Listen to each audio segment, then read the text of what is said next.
Roundtable round 34, podcasting conferences. Now, we did do our conferences worth it back on Podcasters Roundtable 23, and we actually did that live from the new Media Expo. And so I don't think this one isn't going to be, should you go to a conference, is it worth it? Maybe Daniel will help us with summing up what we sort of talked about in that one, but I think the main point is it's worth it, if it's in your budget. I don't think you have to go to a podcasting conference in order to succeed, whatever that means to you, succeed in podcasting, right? To have a popular podcast. I think some people think it's a little inside baseball that if they don't go, they don't meet the right people, and they don't get those connections and move forward. I don't think so at all. They're a lot of fun. You do get some good content. You can always get the virtual ticket if you feel like you're missing out on the content. A lot of people post their sessions. I know we redid our session, the session we did at the conference. We also did a panel, Daniel and Dave, and that was on ways to promote your podcast. And you have the hallway meetings, right? And that's what's really powerful about a podcast. We get to meet up with all the people we talk to on Twitter every day. Some people listen to our show, and other peers that we know from the community. And that's really cool. It's taking something like Podcasters Roundtable, where we're seeing each other virtually, and we're going another step and we're meeting in person. And there's something to be said for that connection, but I definitely don't think that you are at a disadvantage if you don't go to a conference. So check out Podcasters Roundtable round 23. Our conference is worth it, and we'll dive more into that on that round. But here we're going to talk, a couple of us, actually everyone here except one roundtabler, was at Podcast Movement, and maybe everyone here was at New Media Expo. So two podcasting events that happened in 2014, and we're going to talk a little bit about those as compared to each other, maybe looking forward into 2015. And the conferences now, you have a choice, all right? There's two definitive conferences that involve podcasters, and so we're going to compare those two and help you decide if you're wondering, should I go to a conference? Do I need to? We kind of addressed that already, but we're just going to talk about those two and some news coming out of those two. So let's get to the actual roundtablers. And Dave is not with us today, but well, actually, I won't go out of order. We'll start on the far end. We'll start with Addy, who is a new roundtabler. Addy, welcome to Podcasters Roundtable. Thanks for having me. So my name is Addy. I'm a professional podcast producer and strategist at Authority Engine. I also host a new show called The Transformation on Modern Vintage Radio, and then upcoming show with Golden Spiral Media, Beyond Storybrooke.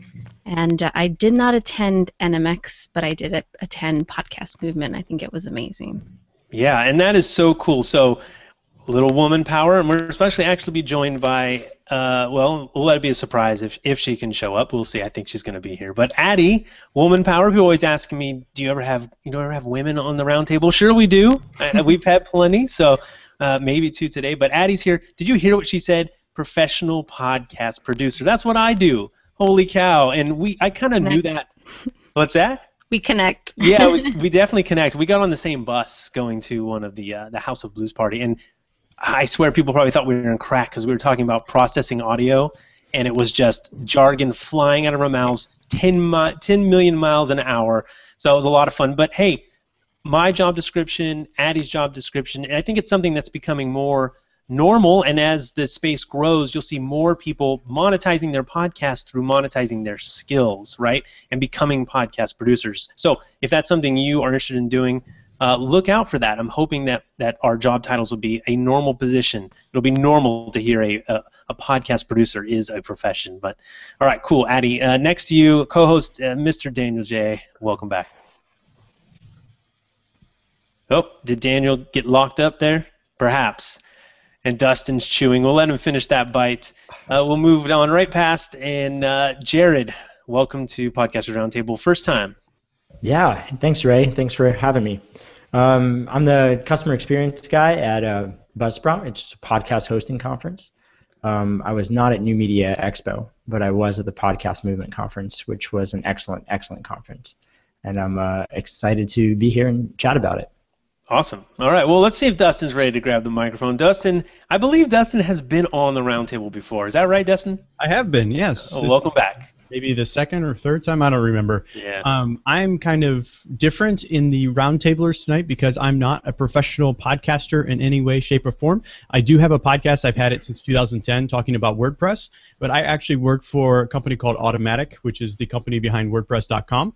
And so I'm interested in WordPress, or I'm interested in podcasting because a lot of people that are at these conferences are people that I can help with WordPress, and just kind of like going as for me, like I like to go to these conferences because yes, I can speak, but I just kind of raise my awareness to people like, hey, you can come find me if you need help with your website, because I think everybody that I talked to at Podcast Movement was using WordPress as their platform. I believe. I didn't see anybody that was using Weebly or Wix or any Squarespace or any of those other crazy things. And I also was at New Media Expo in January. So Podcast Movement and New Media Expo for me. Yeah, I mean, pretty crazy. I mean, I think that most podcasters use WordPress. A lot of us, you know, Daniel, Dave, and I, we all usually talk about WordPress. It just works best for podcasting. I think you have the most options, but there's just a lot of information also out there about WordPress, so you can get help with it. So, you know, I think there's a couple different reasons why you find a lot of podcasters on WordPress. Of course, you don't have to use WordPress, right? We hear people, oh, you know, you guys always say you have to use WordPress. That's totally not true. It's just works really well for a podcast. And again, there's a large community, and Dustin is out there answering questions. Now, you said you're not a professional podcaster, but a little bit. So, you know, Addy and I make our money through producing podcasts, not from shows that we do for doing stuff for other people. Daniel can make money from his actual show. He's a little bit more, maybe the only professional podcaster, where he makes money from his show, sort of, but he also does other stuff. But you, part of the reason you now work at WordPress is indeed your podcast. So in a way, your podcast did sort of lead to, right, a professional job in tech. It got me in the door. So the way that it works is that I ended up like, they look at, you know, they get hundreds of applications at Automatic because it's like the coolest company in the world to work for.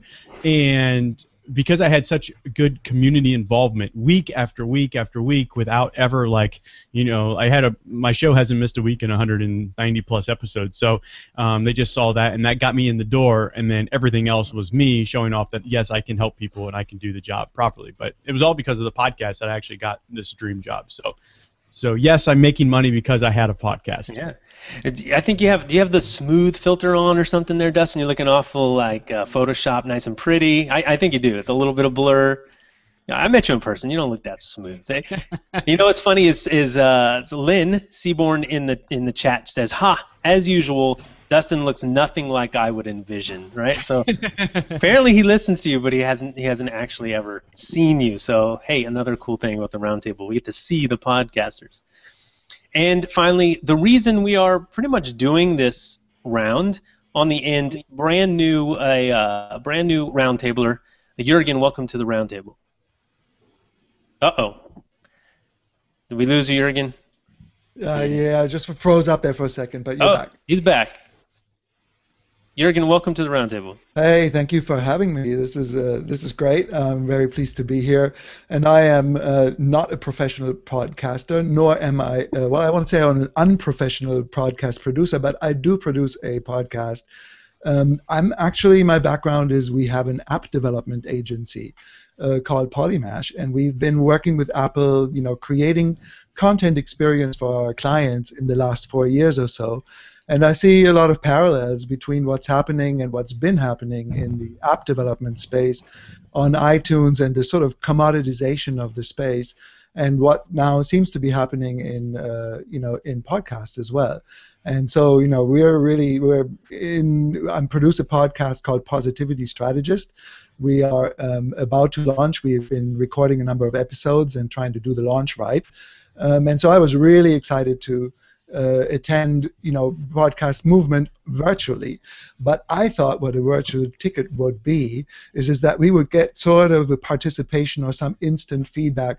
I knew it wasn't live streaming, but, you know, we then found out that it would be mid-September before the video sessions are actually going to be published.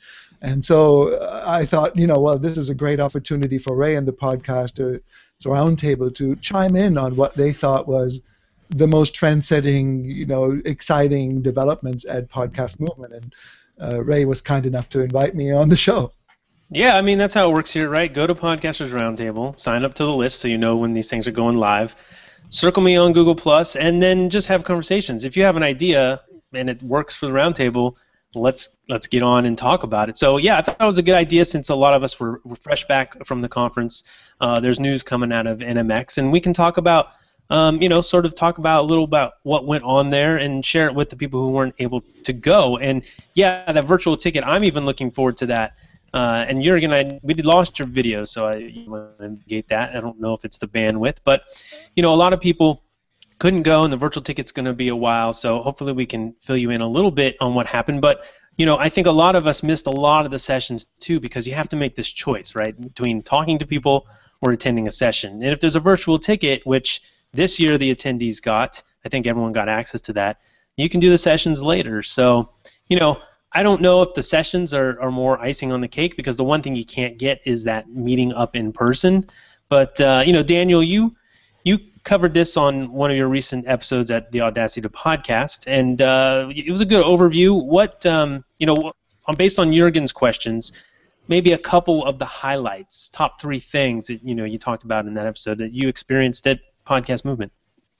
Well, I think the number one thing at a conference like Podcast Movement is the amount of energy in the hallways, talking with people, meeting other podcasters, and being inspired by the one-to-one conversations and getting to meet your heroes and discovering to whom you are heroes.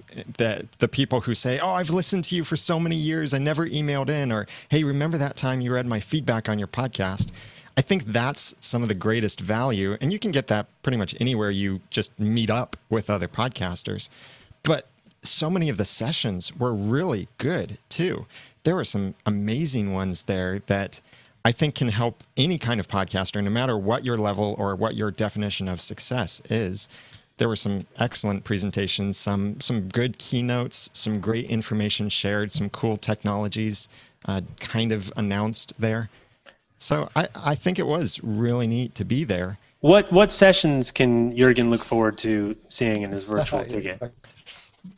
Well, there was this one that was something about like 10 ways to avocado to apple, something like that. I don't know. But no, my session.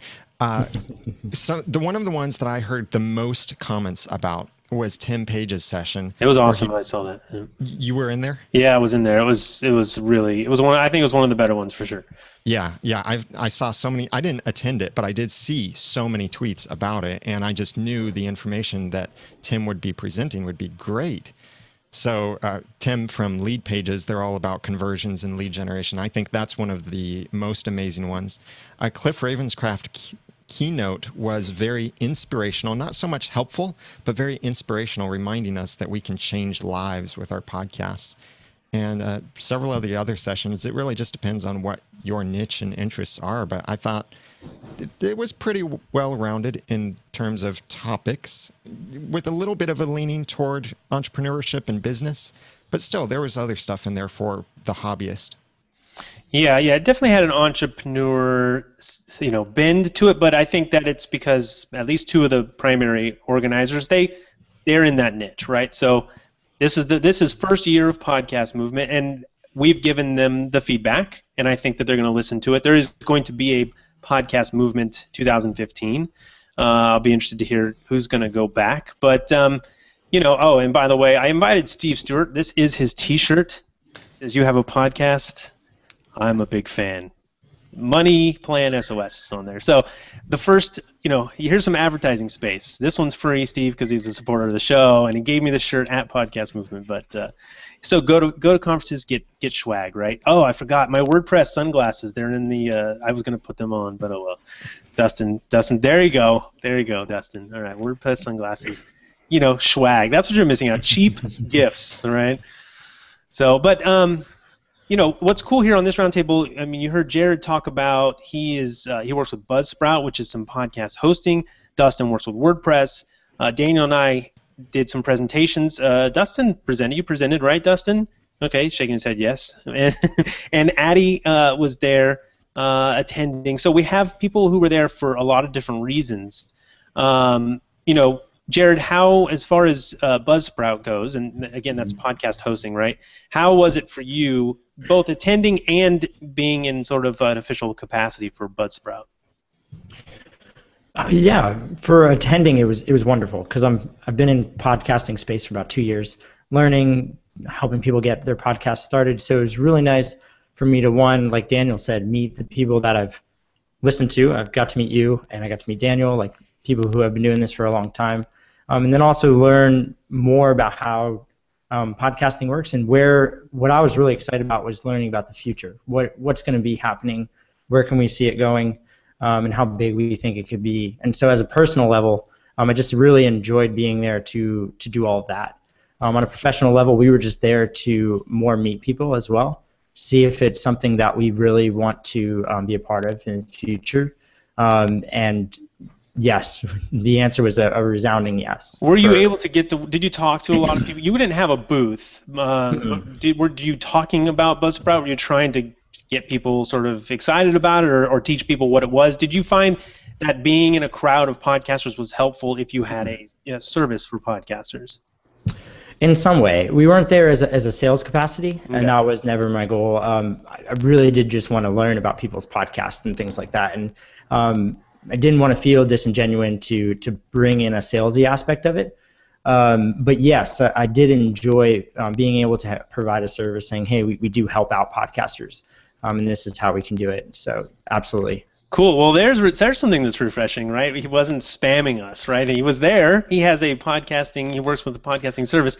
It wasn't spamming us. So, I find that even in your own podcast, mentioning it in casual conversation is a much better way to promote yourself. People, if they are interested in you, they'll find out more about what you do. Now, we have another, and I think it's her first roundtable, so total woman power here. We got in the middle, on the end, so for all the people who ask where are the women, they are here. We bring them strong. And Ms. Elsie from The Feed, which is a newer podcast, but she has much deeper roots than that. Elsie, welcome. Is this your first roundtable? It is my first roundtable. Awesome. I feel like, I usually watch you all like when I'm in, on the go with the Google Hangouts in my pocket. Nice. So for people who don't know, I don't know if it's possible, if you're in the podcasting community, tell us a little bit about yourself real quick and what show you do. Oh, goodness. I've been around the podcasting sphere since 2006, July 2006. I kind of got obsessed with podcasting. I am 100% a podcast listener first, above everything else. And then I became kind of like, I guess I work in podcasting. I work for Libsyn. I am their social media community manager, but I started podcasting way before that. I have a yoga podcast. I produce the Libsyn podcast as well, and I also just started a new podcast with my co-host Jessica Kupferman, which is called She Podcasts, and it's a podcast about podcasting for women, from women. So, yep, that's it. Awesome, and you also presented at Podcast Movement. You're on a panel there for women in podcasting, so we'll ask you a little bit about that. But usually when it's Libsyn, it's Rob, and this is a much prettier version than Rob. So we booted out Rob this time. We Rob is on pretty. Elsie.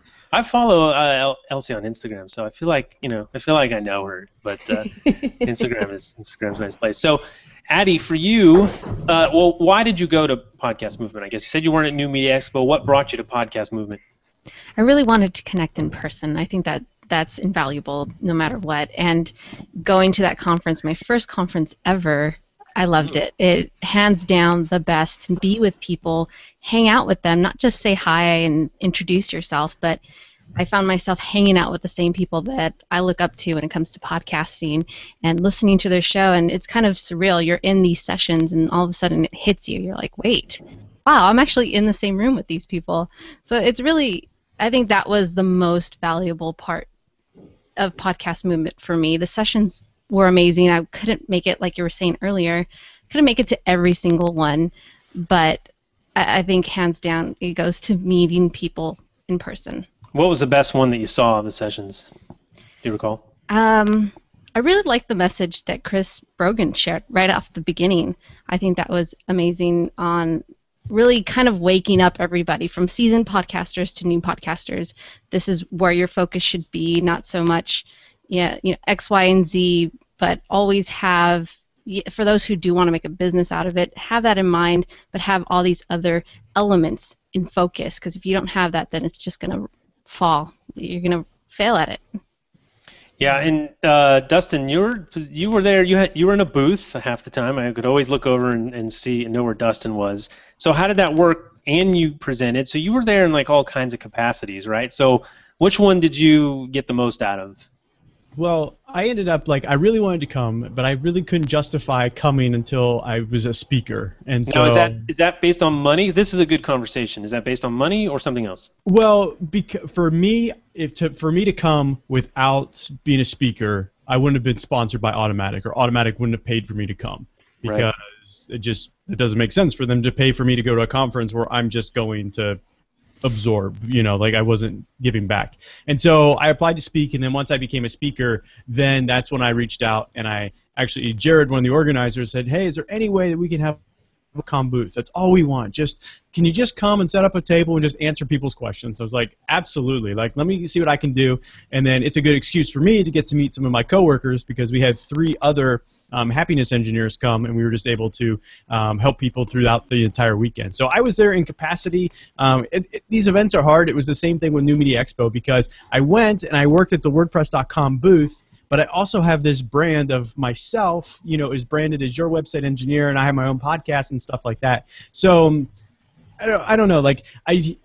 It's hard to say where I was in what capacity and what I got most out of. But I mean, when I was there, I always shared, and I was just explaining to people, hey, I work for Automatic, but I also have this podcast. And then depending on the conversation and where it went, if they were more interested in Automatic, that's the way we went. We talked about, here's how you can apply for a job, or these are some of the things I get to do in my work day. But then if they were more interested in WordPress, then sometimes I just point them in the direction of, hey, I have this podcast. Go ahead and check it out if you're interested, especially since we were at a podcasting conference. So does anybody feel, of those who have a podcast, does anyone feel like you got any advantage promoting your show, right? Do you think it was a way to promote your show? Did you hand out cards?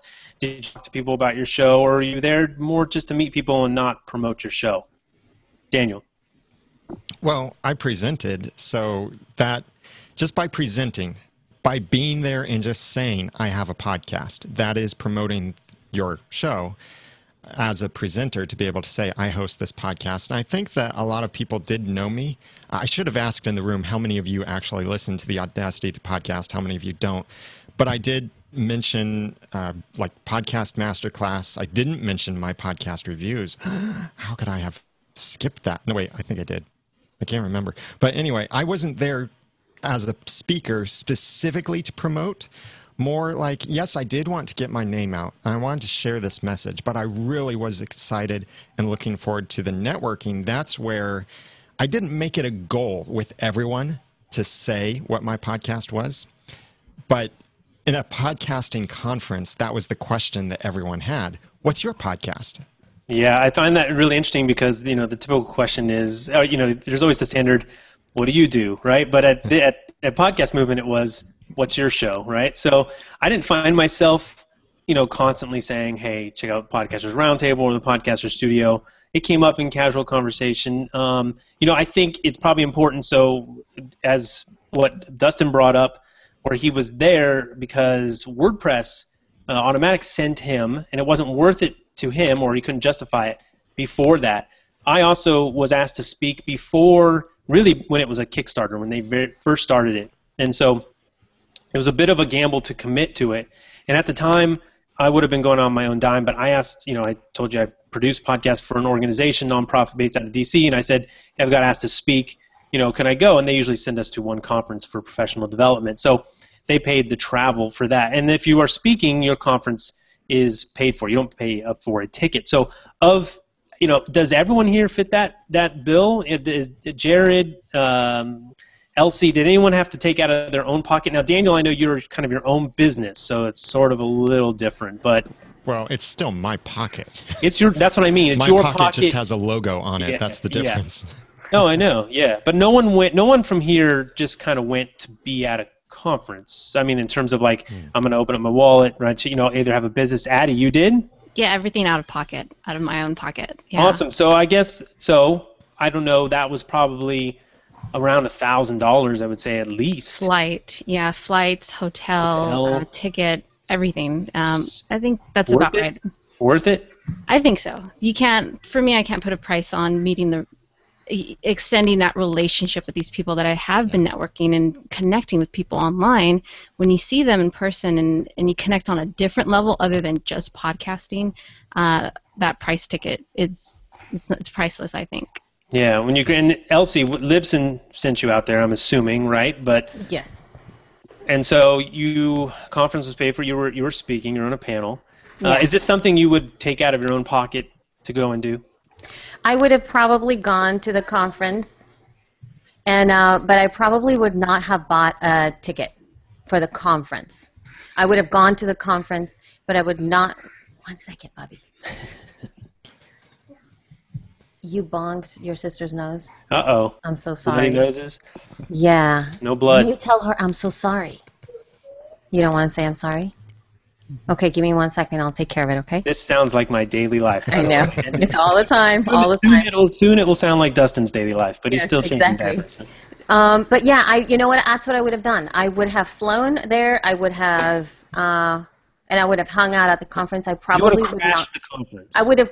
Well, no, I would have just hang out at the, in the hotel. hallways and talked to everybody. That's what I would have done. I would have hung out at the hotel because in the past that's how I did it. I did that at the Portable Media Expo. I did it at the at the Podcast Expo. That's exactly what I did. I took a train down to the conference. I never bought tickets for anything, and I just hung out on the show floor.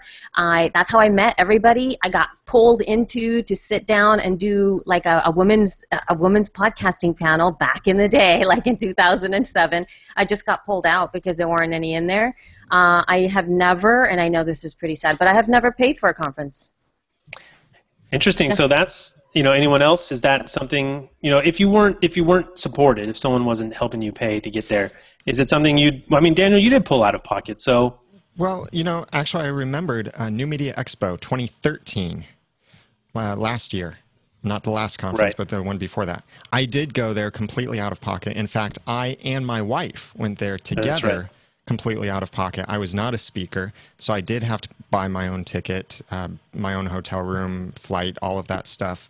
But it was really good that I did go because that was the year I won the podcast award, which blew me away. But even if I didn't, I was also there for CES to work with Todd Cochran with Tech Podcast Network. But it's hard for me, I think, to represent others out there because I'm in this podcasting space. I teach people how to launch and improve their own podcasts. So being around podcasters is a justifiable expense for me. It doesn't mean I always go just to market myself, but that's a consequence, a good consequence of being there. So I think anytime I could go to one of these, it would be worth it. It's just how many can I actually make it to in a year? Yeah. And so, Juergen, I don't know if I got your video back, but hopefully we can hear you. What else? What else do you want to know about podcast movement from the perspective of someone who didn't have a chance to go? Absolutely. I think something that Jared mentioned actually had me curious, which is the future of podcasting. Really, what I was wondering about is what did the Podcasters Roundtable take away from trends and predictions around where they see this moving, and and are those trends and predictions, how do they impact new podcasters, and some of the changes that I talked about a little bit earlier, as far as commoditization and sort of, a lot of the big producers and radio programs coming into the space. Is that changing anything for what new podcasters should do? And also, are the existing successful shows just simply grandfathered in?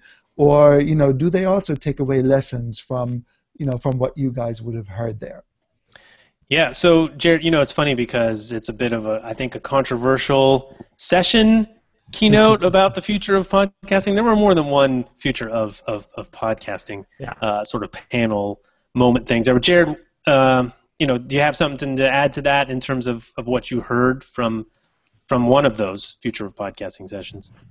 Yeah, it was an overall sense that I got from the whole conference. The optimism towards the future. I don't think there was any one thing that was this will be the future and everybody has to go in this direction. I think the direction was very much, hey, like, don't mimic other podcasters, do your own thing, and there's enough space in this whole podcasting space for everyone because there's more listeners coming in every day. And that was really exciting to see. I think the optimism behind it, and then also the people that are now getting involved into podcasting does expand the circle, which is really, really cool. For me, taking it away from it is I had a full belief that content marketers are going to start looking at podcasting in the next years. That's kind of a prediction that I'll throw out there.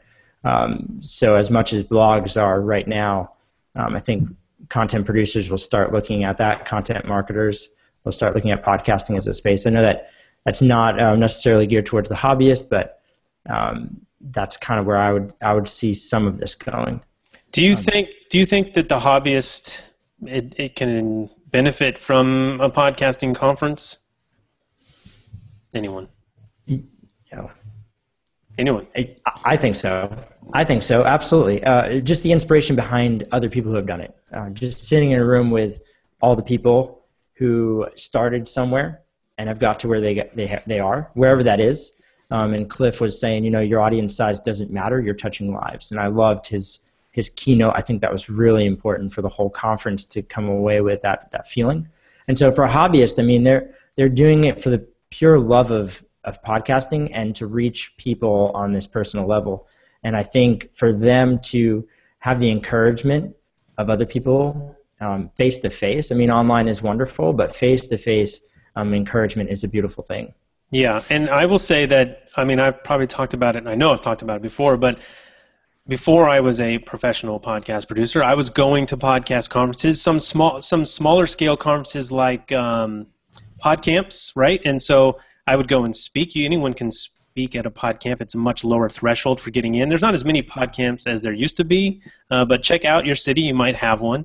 And I was there as a hobbyist. I mean, I was doing this because I loved it. I think a lot of people got into podcasting because they just love podcasting. But it spun into a career partly based on being there with other people.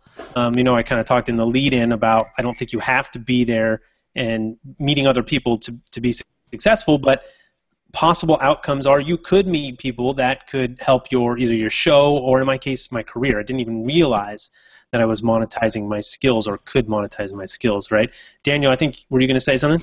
Yeah, in the chat room while we're doing this live, Alicia Scott said, in my opinion, any conference that makes you excited about what you are doing is a good conference. Yeah, and sometimes it's just hard to get past episode 20, 50, 100, and you might even be there as you might have a show that's long running, and then you go there and you leave pretty pumped up, right? I mean, you can go to Tony Robbins and leave pretty pumped up too, but that might push you towards your next 100, right? Or you might find out that, hey, someone is actually listening. When you meet that person in person, face-to-face, it's a pretty motivating factor if you have a show to actually shake hands with people who are listening. There's some accountability that comes from the whole conference, just meeting all of your new friends, and when you go home, you're like, I got to keep podcasting. Nice. Kudos to Addy for jumping in. That's what you're supposed to do here. Jump in any moment and speak. So, do it. Oh, I saw. I know. What? You heard me. I just muted myself again. The reason that I'm so deep into podcasting was because of the conferences. It was because of the live events. It was because I loved it so much. It was because I showed up. It's because I met all these people. I introduced myself to them, or they saw me. And it was because of the meetups. That's how come people got to know me. I mean, Rob offered me the job at Libsyn at New Media Expo. It was like, it all happened because of the conferences. Again, I did not spend any money other than the transportation. I wish that I could have attended some of the conferences, but at that time I didn't have the money to invest in this. But I knew that if I just showed up, it would be enough. So like I said, I took a train and I went over there and I hung out. And I would not have had the jobs that I have or the opportunities that I have if I wouldn't have done that. So yes, face-to-face is absolutely important and relevant, and if you don't show up, who's going to share your experience? I think that that's my biggest thing. You cannot stop going because you think, oh, that's not for me. Because how do you make it about yourself? You show up and you offer your perspective. You offer what you have to give in the opportunity that you are given at that moment, or you take it. And, you know, it was hard for me at first to do that live. I lurked a lot in the background, but I think what really helped me is the fact that when I showed up for the podcasting conference, it was like 2 women. Like they were like, "Did you see that girl?" And that was me, you know. A lot more women at this one. Yeah. Yes, and I was also the yoga girl. Like everybody knew, oh, that's the yoga girl. Oh, that's the yoga girl. Oh, you're the yoga girl. And so that's how I was known, like before. And it was great because it was honestly like me and another person, another woman, and that was it. And so I stood out. So that was then. Nice. So this is year 1, right? And this is now, before this, New Media Expo was kind of the place to go if you're a podcaster for a major conference. Now we have Podcast Movement, partially motivated, I think, out of what they felt was a sort of a deficiency at New Media Expo, or maybe not a deficiency so much as they wanted to be just podcasting, which I thought was interesting. So for a first-year conference, success, I would say. It's definitely a success. It started as a Kickstarter, and it went way beyond that. They even had to move it because it got so big. And what I really liked, it was all sort of self-contained. It was in a hotel in Dallas, Texas, large hotel with a conference center and a mall attached. So you really didn't have to leave and basically sweat in the Dallas heat in August. But what it did is I feel like it kept everyone together more. In Vegas, people sort of splinter off, and you don't spend as much time together, and you have to walk a long way. That said, what could Podcast Movement do better? There is going to be another one. So what do we think Podcast Movement can do better? And what do you think? Well, let's just start with that. Anyone who, you know. I want to meet Dan Benjamin. You could have. I would have wanted to talk to Dan Benjamin, but I couldn't get a hold of him. I was asking everybody, where is Dan? I want to talk with Dan. And everybody looked at me like this. Who is that?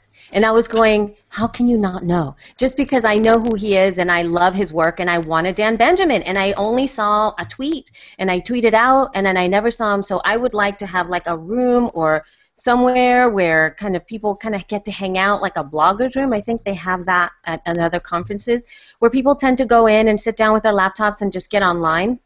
Because I'm sure that would have happened, and I would have liked that. That would have been great. I know there was a bit of an entourage, and I'm not sure everyone even who wanted to see Dan Benjamin got a chance to see him. Someone else said someone else said his people.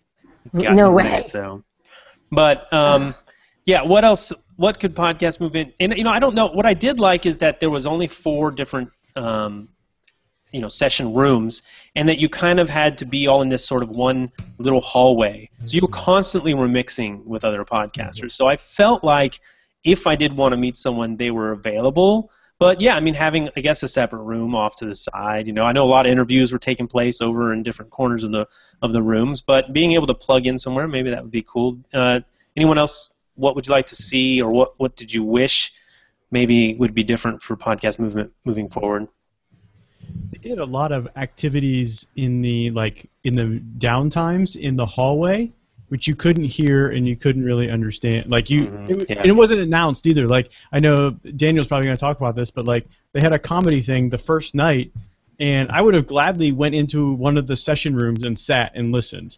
But since it was so noisy, you could barely hear, and nobody said, "Hey, we're starting now." Then we just kept talking, and then before we knew it, it was over. But Dustin, that's just like podcasting. It's true. Yeah, fortunately, well, we didn't do a live podcasters roundtable this time, but it might not have been able to hear us. So, but maybe next time we can do a live podcasters roundtable like we did at New Media Expo. I was curious about that. I'm not sure whether my video is back, Ray, but definitely the live aspect of it, or improvements to the virtual ticket. Mm-hmm. I was wondering about whether there was a particular reason that you guys didn't do any live podcasting from this, sort of inaugural podcasting show. But I think I would love to see some more engagement come out of the virtual ticket holder community. And I almost wrote to them to ask how many attendees actually purchased virtual tickets that did not go to the show, just to see how large a crowd that would have been. But to include that and make it sort of a nationwide, if not a worldwide event, I think it could really spread if there was some improvement of virtual participation. Yeah, no, so I didn't experience the virtual ticket, right? I wasn't there, and it would be, yeah, I think more live stuff would be cool, especially if you purchase the virtual ticket, right? I mean, it's only going to promote your conference, right? It's going to say, hey, here's what's going on. People are having a lot of fun. You should get here, right? But it also gives you more value to be able to check in, right then while it's happening and sort of feed on that, even if you're not there. I think that would be a huge bonus. We didn't do a live Podcasters Roundtable. Basically, I didn't do one because just too busy. I did a presentation. I tackled a topic I'd never given before, and as it turned out, I had to stay up all night. I had a computer issue. I stayed up all night till 30 minutes till my talk, where I went to sleep in my chair. I set 7 alarms, freaked out that I was going to miss my presentation. Addy was there. Thank you very much, Addy, and gave my presentation. So thank goodness I didn't have Podcasters Roundtable on my plate too, but I would definitely love to do that. And, I think when you're there to present, it also is kind of very distracting. It was for me because mine was on the second day. There's a 2-day conference, and I was constantly thinking about it. I was constantly excusing myself early to go work on it. Now, could I have been better prepared? Yes, but I'm a last-minute crammer. Right? When it comes to school, I was reading my notes right up until they said, put your pencils down. I was that guy. And then, so how about the experience as a speaker? I felt a little like, oh, man, I kind of wish I was here just as a participant. I'd rather speak, obviously. That's a great thing. But I felt a little disadvantaged in that I was slightly distracted by my talk. Now, for Dustin, you gave a talk, and how was it, being a presenter versus being an attendee? Yeah, I like going to conferences and speaking as well, but I also like going and not speaking. But my session was the second session of the conference. After the first 2 keynotes, mine was the second session. So during Chris Brogan's keynote, I was trying to finish some stuff up, of course, and just like you, finishing stuff right at the last minute, and I couldn't. I was just too focused on what he was saying. So the next keynote, I ended up, I got up and walked out, and I found an extra conference room where I went down to the end of the hallway, and I worked, and I was able to, in the next 25 minutes, I was able to knock out everything I needed to do, and then I was done and prepared. And then, I like speaking early on in the conference because, one, you don't have that, you have to excuse yourself early, you have to miss out, maybe you left the party a little bit earlier than you wanted to. You just feel that overwhelming, that extra pressure that's just on you. But I also like speaking early because then people get to know you, and then they can stop by. If you have any WordPress questions, just find me. I'm wearing orange. Come find me, and then I'll try to do my best to help out. So I do like going and not speaking and just kind of absorbing everything, but then I also get that rush and just that adrenaline of speaking. And not to mention that I got the biggest room. I'm not sure how that happened. Somehow, I was up against a panel session which had a room full of people sitting on the floor, and I was in the keynote room with 500 chairs and 150 people. Yeah, that's intimidating for sure. But I knew that going back in there too, I looked at the schedule and I was like, oh, I'm competing with those guys. I expect me to have less people than them. I wasn't worried about it. Everybody that came up to me afterwards and said they enjoyed. And the cool part about my session was I actually had I talked about 13 mistakes that WordPress users make. And then people could come up to me afterwards and say, hey, I had 2 of those mistakes, or I had 7 of those mistakes, or whatever. So that was that helped keep the dialogue go on throughout the conference. So yeah. A little trick that I had. Cool. So Juergen, you look like you're back. Welcome back. Oh, you're there. You are. So, I definitely agree that a little bit more timely access for the virtual ticket would be helpful. Daniel, I know that you don't particularly like noisy parties. Now, these things always have a party, right? So something to do after hours. And this one was at the House of Blues, and yeah, it was noisy. I don't mind the party aspect to lay back and do some stuff socially, but if you were there to sort of meet up and, you want to have a conversation, I know it's a common issue. People complain about, hey, I wish that they'd host a party somewhere where we could actually talk to each other. Heck, growing up, when I was bar age, I always turn to my friends and say, why are we here? Because we're just talking to each other and we can't hear each other. But so I get it. You know, Daniel, you'd like to see something that was a little bit more conducive to talking, right? Right, and it's not completely the organizer's responsibility or their fault that it got so loud, because yes, there was live music. Well, it was at the House of Blues. So. Yeah, and the walls, the acoustics of the building, just what happened is people started yelling because they had to be heard over the other people who were yelling, and it was just a self-creating problem. What you almost would have to do is just tell everyone, shut up for 5 seconds, pause, and then start at a whisper and realize you don't have to yell to be heard anymore. But that's not going to happen. So a better event that's carpeted, soft walls, something like that, a larger space where the sound can dissipate better. I think that'd be great. But I know there was a lot of fun there at the party, too, with the games and the announcement of National Podcast Day and all of that. Right, and we may have a whole roundtable about National Podcast Day. But as we enter September here, we're about to enter into the month of National Podcast Day. So check out nationalpodcastday.com, right? And does Elsie looking like she doesn't know? You have to know. I have no idea. You got to go check it out. It's National Podcast Day. It's an official day, September 30th. I think the next roundtable we're going to bring on Steve, who is the originator, I think, of National Podcast Day. And we're going to talk all about it. So, but go over to nationalpodcastday.com and check it out. So you definitely want to get involved. Sweet. And so Sean Smith, he was there. He's in the chat room. He got in touch with me. We did an interview early on at Podcast Movement. So that was really cool. And Juergen, he says, to answer your question about the future is mobile. And I think that's pretty much, we've heard that. It's kind of a no-brainer when it comes to podcasting. Mobile gets us easier, and it gets us into cars. Mobile is easier to consume, right? This whole problem we've talked about in podcasting for years, like it's hard. You got to go to iTunes, all that stuff. Well, it's easier now. You open up your app, and Apple's going to make this an app that you have to have on your phone in the next version. So, yeah, I mean, mobile is coming. It's definitely helping. It's driving, I think, more people towards podcasts. So that's a good thing. A lot of people there was several sessions focused on mobile, from everything from like text messaging, right, doing SMS to promote your show, as opposed to like email lists and stuff like that, to email lists, just things that make it easier for people to participate and consume. Definitely a theme there. So absolutely. So I'm wondering about discoverability as well. As far as the iTunes Store, Stitcher, all the marketplaces that are out there.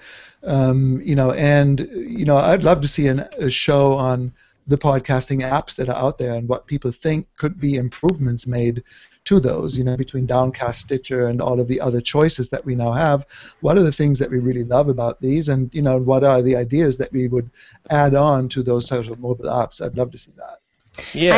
I have a kind of a thought of how things can be changing in terms of future of consumption of podcasts. Of course, yes, it is mobile, but I found myself, and this may be good or bad, but I have found myself not subscribing to podcasts as much anymore. I have, of course, a core group of podcasts that I do subscribe to, but I have found myself using podcasting as a way of learning.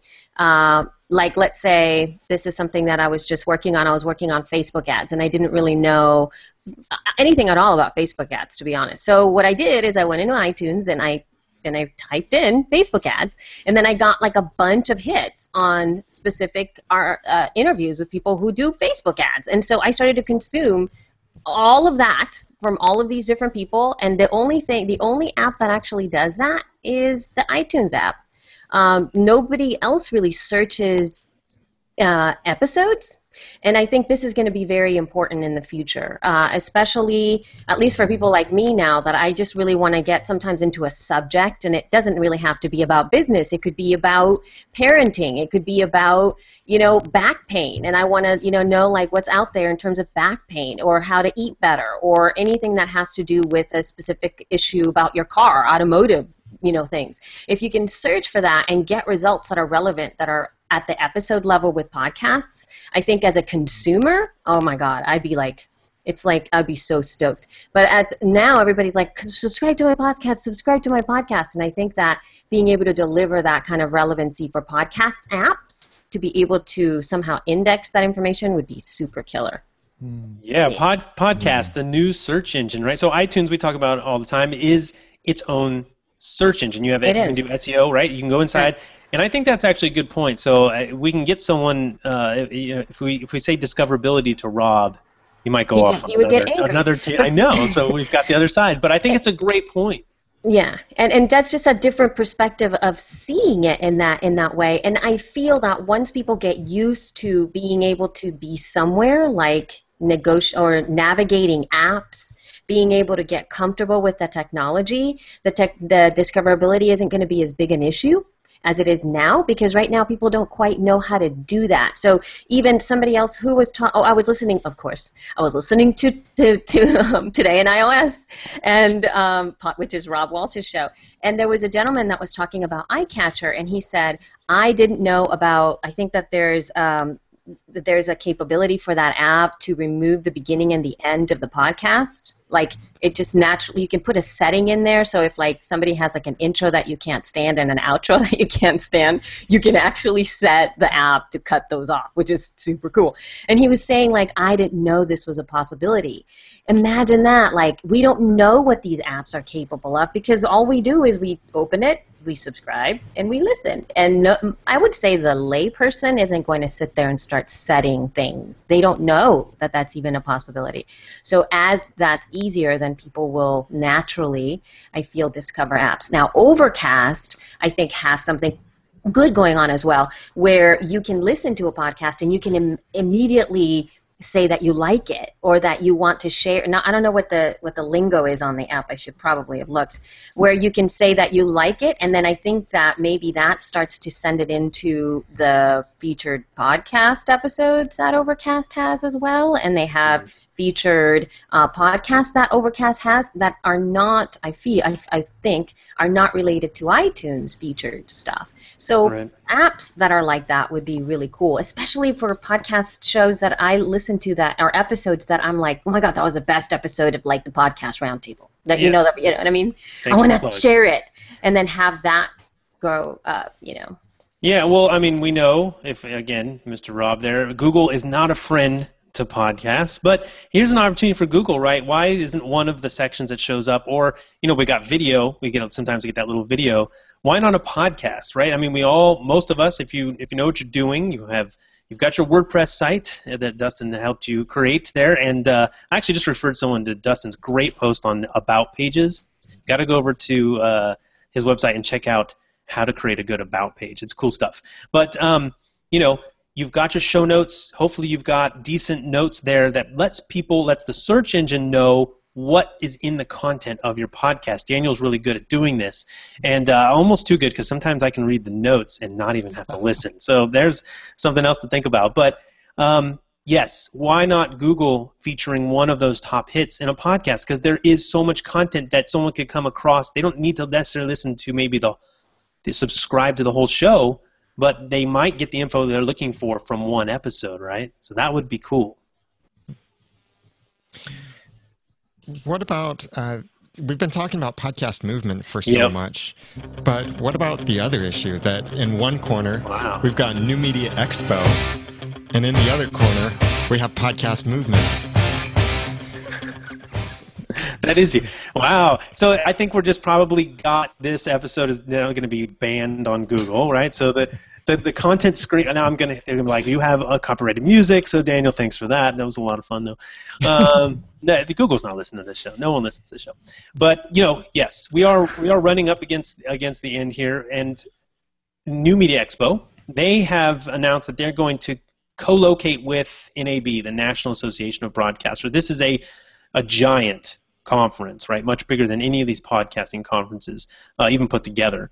And it's for pro video people, pro audio people. It's the pro crowd, right? This is where movie, cameramen and stuff, they all go to this because they've got the big budgets. However, more and more podcasting gear is finding its way in. It's the conference I've always wanted to attend, but couldn't, because I had to choose. So oftentimes we had to choose, and now we have Podcast Movement to choose from if you're a podcaster.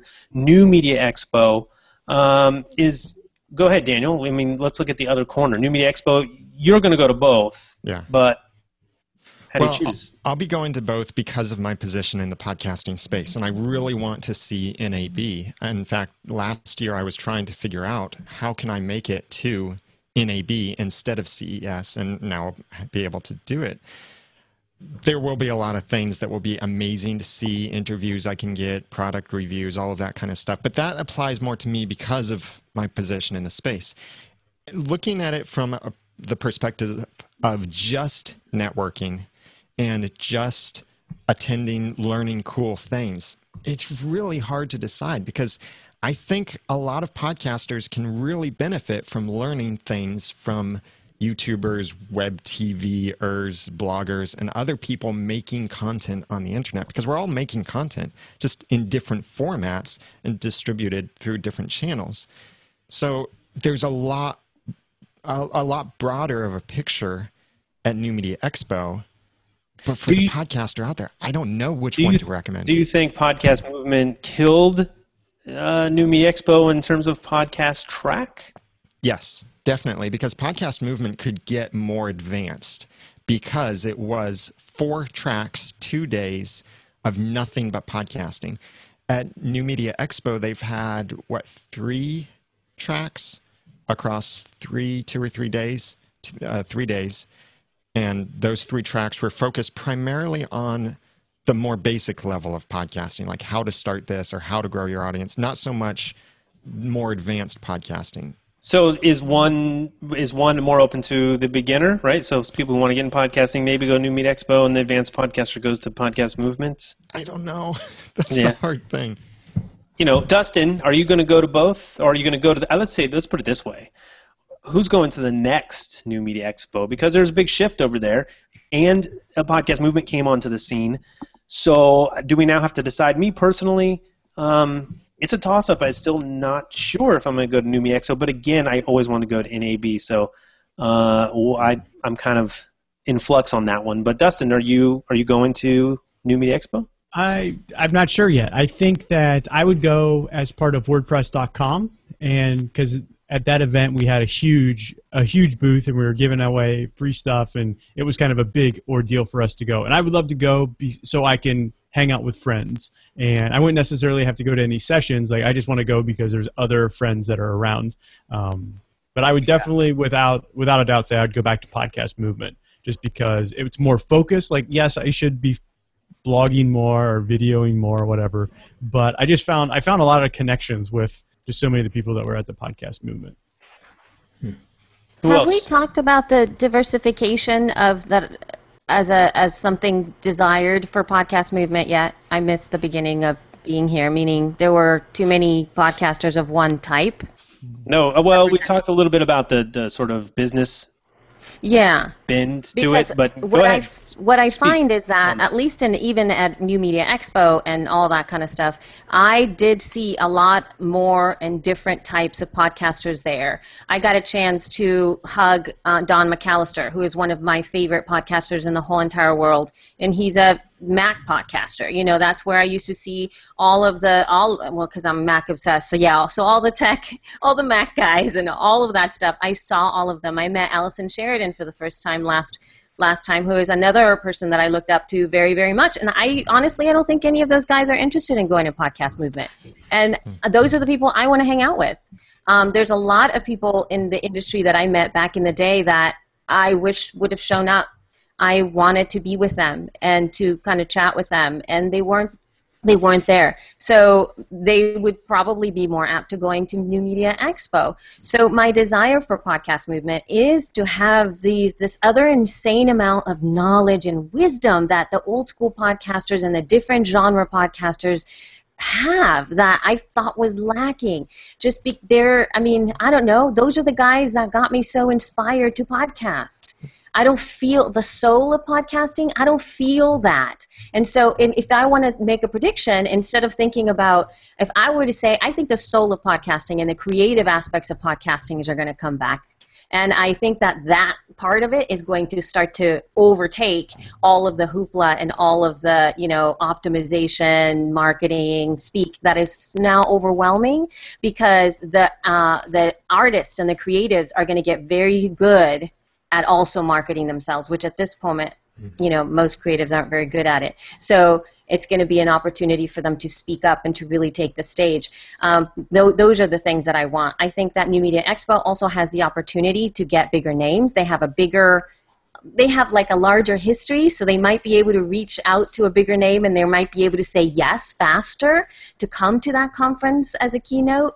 Whereas with the podcast movement, it's a little bit harder, even though I so want it to happen, but it's a little bit more challenging. It's like, what do you wear? The podcast movement? What is that? It's just starting. So are you saying, did you say you didn't feel the sort of the grassroots soul of podcasting at Podcast Movement? Is that what you said? Yes, I did not. Which is interesting because one of the things they tried to do, right, and this is always going to be personal experience, was recreate the feeling of the original podcast New Media Expo, which was in California, right, back in 2004, 2005. And, you're not going to be able to recreate it because that was when podcasting was completely grassroots. But so it's an interesting perspective because I'm curious, were they able to recreate that feeling? No, they were not. And Gary Leland was the only one that was there. These other guys have no idea. You just have stories. Even Cliff. Cliff didn't go to those. Right. We had, Todd and Rob. They both were. Yeah, Todd and Rob were there, but they were not organizing. My boss, the guy I work with, Chris, he was there. He was at the original. So there were people who were at the original. Right. But I know that they were going for that feel. I felt it had the feel only because it was smaller and more contained, right? Yes. Because we were together. But here, what was missing too from that perspective is the products, which was really inspiring because how podcasters love microphones and they love software and they love all that stuff. When I went to that New Media Expo, the Portable Media Expo, all that stuff, the floor was packed with people selling mics, and you got to see all these companies that were selling new products, and you got to touch them, and people are like, "Oh my God, look at this great mic!"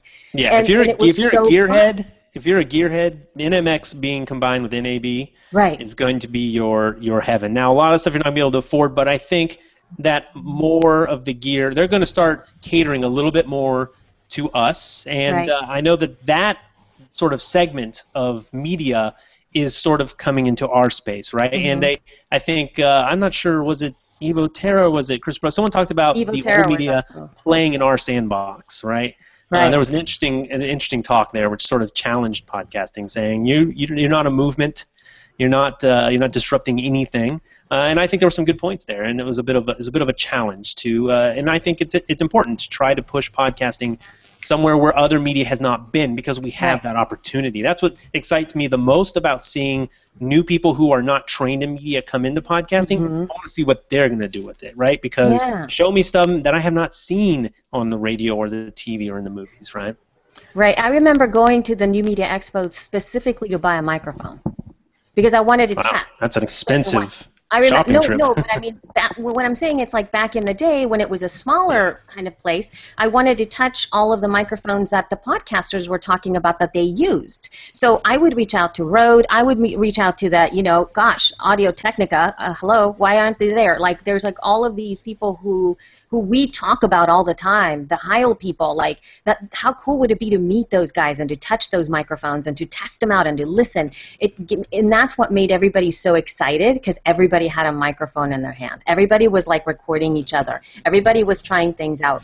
And so it was super awesome. That's what I missed. I missed the gear and talking to the companies that really support podcasting. Like, we were there. Buzzsprout was there. So it's like, that kind of stuff. It's great to see that. Like, why not have SoundCloud there? Why not have Apple? Of course, everybody wanted Apple to go. That reminds me of a fun moment. Not to. We're going to wrap up here, but I was leaving the House of Blues, and I didn't have my name badge on, and some gentleman stepped in front of me and said, "Hi, Ray. Nice to meet you. I'm so-and-so from Blog Talk Radio."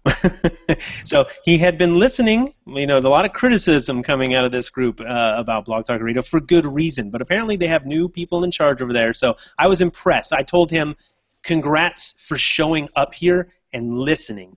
I was impressed by that. I'm not impressed by a lot when it comes to Blog Talk Radio, but the fact that they've got ears on and they attended this first-time conference said something to me. So I'm hoping that they listen to that feedback. So I think, yes, I think since this was first year, you'll start to see more of those people show up, and we can actually talk to them face-to-face and address some of the concerns we might have, right? I mean, we can hopefully talk about SoundCloud. Meet a face, right? Libsyn's great because they have public faces. They have you and Rob. You got Blueberry, you got Todd. You've got people out there. Dustin, he's now with WordPress. We need a face, right? Podcasting needs to be able to talk to someone. And all we have at Apple is an email. But fortunately, they answer emails now. They didn't used to do that. So anyways, budgets are limited.